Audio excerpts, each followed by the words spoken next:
Hello friends, एक बार फिर से आपका अपना YouTube channel math with Pintu में स्वागत है। आज हम आपको प्रीवियस ईयर एसएससी में पूछे गए वन वर्ड सब्स्टिट्यूशन को बताएंगे। जो हम टोटल कलेक्शन 10 लिए हैं और 10 को ऐड करने का हम एक बेसिक्स का कॉन्सेप्ट बताएंगे, कैसे चीज़ों को लिंक करके आप लर्न कर सकते हो। तो वीडियो को स्टार्ट करने से पहले अगर आपने अभी तक हमारे चैनल को सब्सक्राइब नहीं किया है तो नीचे में सब्सक्राइब वाला आइकन आ रहा होगा, बटन आ रहा होगा, आप उस पर क्लिक कीजिए और बगल में बेल आइकन होगा, आप उसको क्लिक कीजिए ताकि जो भी वीडियो हम डालें आपके पास हमेशा नोटिफिकेशन जाते रहे। इसमें किसी तरह का बीच में प्रॉब्लम ना आए, इसलिए आप हमारे चैनल को सब्सक्राइब कीजिए और हमसे जुड़े रहिए। चलिए आज का हम सेशन को स्टार्ट करते हैं ज़्यादा देर ना किए हुए। देखो, आज ये हर एग्ज़ाम के लिए CGL, CHSL, MTS, CPU, SSC में जितने भी एग्ज़ाम हुए हैं सारा का कलेक्शन है ये वन वर्ड सब्स्टिट्यूशन। ये पार्ट 2 है, पार्ट 1 हम इससे पहले करवा चुके हैं। तो चलिए हम बिना देरी किए हुए इसको स्टार्ट कर देते हैं। तो देखो, सबसे नंबर 1 वर्ड है एबंडेंस। ठीक है, इसका मतलब क्या होता है? प्रचुरता, किसी भी चीज़ की अधिकता हो जाना। जैसे आपके पास खाने का सामान है, खाने का सामान आपके पास जितना आपको खाना है उससे अधिक हो जाए, या फिर कोई पीने का लिक्विड है वो उतना जितना आपको पीना है उससे अधिक हो जाए, या कोई भी चीज़ जो आपको जितना ज़रूरत है उससे ज़्यादा हो जाए, उसी को बोला जाता है प्रचुरता। देखो क्या है, a large quantity that is more than enough. एक ऐसा क्वांटिटी, एक ऐसा राशि जो आपकी ज़रूरत से ज़्यादा हो जाए उसे बोला जाता है प्रचुरता। क्या? अधिकता। प्रचुरता की जगह पे आप अधिकता भी ले सकते हो। सेकेंड वर्ड है एकेडमिक। ये school, college for special training. एक ऐसा स्कूल या ऐसा कॉलेज या ऐसा यूनिवर्सिटी भी इसमें ले सकते हैं जो स्पेशल किसी एक चीज़ का ट्रेनिंग देता हो। जैसे पुलिस को एक अलग प्रशिक्षणशाला होता है जहाँ पुलिस की ट्रेनिंग दी जाती है। विद्यालय में बच्चों को सिखाने के लिए एक अलग होता है। टीचर को कैसे स्टूडेंट को पढ़ाना चाहिए उसका एक अलग प्रशिक्षणशाला होता है, यानी ट्रेनिंग सेंटर होता है। तो जहाँ पे किसी एक चीज़ का प्रशिक्षण करवाया जाए, जहाँ भी किसी एक चीज़ का शिक्षण शैली को सिखाया जाए उसे बोला जाता है प्रशिक्षणशाला। इस शाला का मतलब होता है विद्यालय, घर, जहाँ पे प्रशिक्षण को सिखाया जाता है, जहाँ पे किसी एक चीज़ का ट्रेनिंग दिया जाता है उसे बोला जाता है प्रशिक्षणशाला। तो इस तरह से सेकेंड वर्ड आपका क्लियर होता है। नेक्स्ट वर्ड है एकम्प्लिश। ACC। आप वर्ड पे भी ध्यान देंगे क्योंकि एग्जाम में कॉमन एरर आपका वर्ड में छांटने के लिए भी दे दिया जाता है, तो आप वर्ड के ऊपर भी ध्यान दें इसका एक लेटर को। तो एकम्प्लिश है ACCOMPLICE। एकम्प्लिश मतलब a person who commits a crime for another. जैसे a person who helps another to commit a crime, एक ऐसा आदमी जो दूसरे पर्सन को उसको क्राइम करने में सपोर्ट करता है। जैसे हम हैं और हमारा एक साथी है जो वो चोर है, हम उसको अगर सपोर्ट करें कि तुम चोरी करो तो उसके जगह पे हम क्या हो जाएंगे? सह अपराधी हो जाएंगे। क्या हो जाएंगे? सह अपराधी हो जाएंगे। A person who helps another to commit a crime, एक ऐसा आदमी जो दूसरे पर्सन को हेल्प करता है किसी क्राइम को करने में, तो उसे क्या बोला जाता है? सह अपराधी बोला जाता है। नेक्स्ट वर्ड है accountability.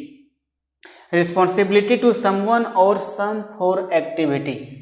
Responsibility to someone or for some activity, किसी भी काम के लिए किसी को आप दोषी ठहरा देना। किसी भी काम, जैसे आपको अपना अकाउंट को हैंडल रखना होता होगा या अपना घर के अकाउंट को हैंडल करना रखता होगा, जो आपके पापा या कोई रखते होंगे, तो आप जितना भी गतिविधि कर रहे हैं उसके लिए जवाबदेह कौन है? आपका पापा है या माँ है, जो भी आपको आपका अकाउंट्स को हैंडल करता होगा।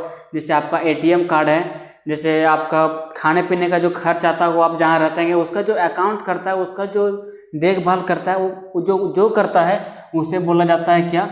अकाउंटेबिलिटी। रिस्पॉन्सिबिलिटी टू समवन, किसी का रिस्पॉन्सिबिलिटी लेना, किसी का भार उठा लेना, या फॉर सम एक्टिविटी, किसी भी कार्य के लिए, तो उसे बोला जाता है जवाबदेही। ठीक है, ये वर्ड से तो बहुत ज़्यादा परिचित होंगे। नेक्स्ट वर्ड है अकाउंटेंट। एकदम मिलता जुलता वर्ड है, सेम, कोई ज़्यादा इसमें खास बात नहीं है, इसी से इस वर्ड को बना लिया गया है accountant. A person whose profession is to keep accounts. एक ऐसा व्यक्ति, एक ऐसा आदमी, एक ऐसा पर्सन, एक ऐसा लोग, एक ऐसे व्यक्ति जो किसी दूसरे के अकाउंट को हैंडल करते हैं, जो किसी दूसरे के कागजात हो जाए, पैसा कौड़ी हो जाए, किसी भी चीज़ से उसका अकाउंट को हैंडल करता है, यानी उसका देखभाल करता है, उसे बोलते हैं क्या? अकाउंटेंट। बोलता है अकाउंटेंट ऑफिसर, आप नाम भी सुने होंगे, यानी कि मुंशी। जैसे आपका बहुत बड़ा इंफ्रास्ट्रक्चर हो गया, आपका बहुत बड़ा फैक्ट्री हो या आपका बहुत बड़ा इंस्टीट्यूट हो, जो वहाँ पे सारा हिसाब किताब पैसा का रखता है, उसी को बोला जाता है मुंशी। ठीक है, यानी a person whose profession is to keep accounts that's called accountant. ठीक है, नेक्स्ट वर्ड है एक्रेडिट। इस वर्ड को याद करने के लिए इसको आप दो भाग में तोड़ेंगे, एसी और क्रेडिट। ठीक है, गिव क्रेडिट फॉर, किसी को किसी काम के लिए मान्यता दे देना, किसी को इज्जत दे देना, उसी को बोला जाता है एक्रेडिट। आप इसको किस तरह से याद रखोगे, इस वर्ड को आप याद रखोगे इस तरह से, एसी का मतलब जो आप घर में ऐसे एयर कंडीशनर का यूज करते हैं उसको याद रखो। तो ऐसे जो आपका घर में फिट किया, वो फिट करने का क्रेडिट किसको जाता है, जो फिट किया उसको जाता है। तो क्रेडिट का मतलब क्या हो गया, मान्यता दे देना, यानी जो आपका घर में एसी को फिट किया उसी को आप क्रेडिट कर दिए, उसी को क्या कर दिए, मान्यता दे दिए कि आप ही हमारा घर में एसी फिट कर दिए। तो एसी क्रेडिट यानी a credit, give credit for, किसी को किसी काम के लिए मान्यता देना क्या कहलाता है, ए क्रेडिट कहलाता है। नेक्स्ट वर्ड है ए कर्व।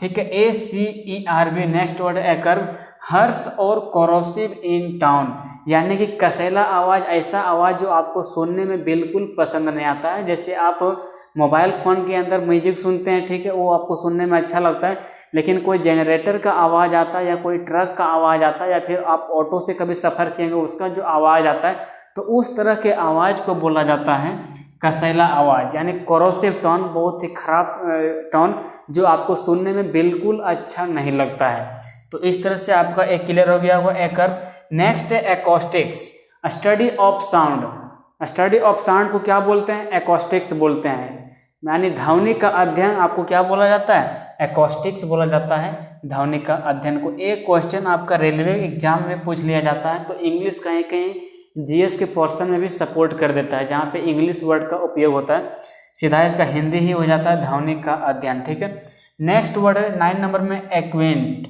ठीक है, एक्वेंट का मतलब होता है परिचित, किसी के साथ आपका परिचित होना, उससे अच्छा खासा आपका दोस्ती होना, मुलाकात होना, तो उसी को बोलते हैं क्या, एक्वेंट बोलते हैं। अवेयर ऑफ समथिंग, किसी भी चीज़ से अवगत होना, अपने दोस्त से अवगत होना या अपने घर वाले से अवगत होना, या किसी भी चीज़ से अगर आप उसके साथ हमेशा रिलेटिव रहते हैं, उसके आसपास रहते हैं, तो उसे बोला जाता है एक्वेंट। वहाँ पे वर्ड का जो प्रयोग किया जाता है वो एक्वेंट का प्रयोग किया जाता है। नेक्स्ट वर्ड है एक्रीड। ठीक है, एक्रीड, ये जो एक्रीड दिख रहा है सो और ये जो एकर्व दिख रहा है, जो ये दोनों का जो मीनिंग है सो सेम निकलता है, दोनों का कोई नहीं, एक प्रकार से आप इसका साइनोनिम ये बोल सकते हो एकर्व। ठीक है, इसका साइनोनिम क्या बोल सकते हो, एकर्व बोल सकते हो। एक्रीड का मतलब होता है हर्ष और कोरोसिव इन टाउन, जो इसका हम यहाँ पे मीनिंग बताए वही मीनिंग। ये दो वर्ड लेने का मकसद ये कि ये 2 बार एग्जाम में आ चुका है सेम वर्ड इसी तरह का। ये जैसे एक्रेडिट एक बार दिया तो एक बार एक्रीड दिया। ठीक है, देखो दोनों मिलता जुलता वर्ड है। एक्रीड यहाँ से भी आप ले सकते हो, IIT अगर हटा हुआ तो इसको भी आप एक्रीड पढ़ोगे, इसको भी आप क्या पढ़ोगे, एक्रीड पढ़ोगे।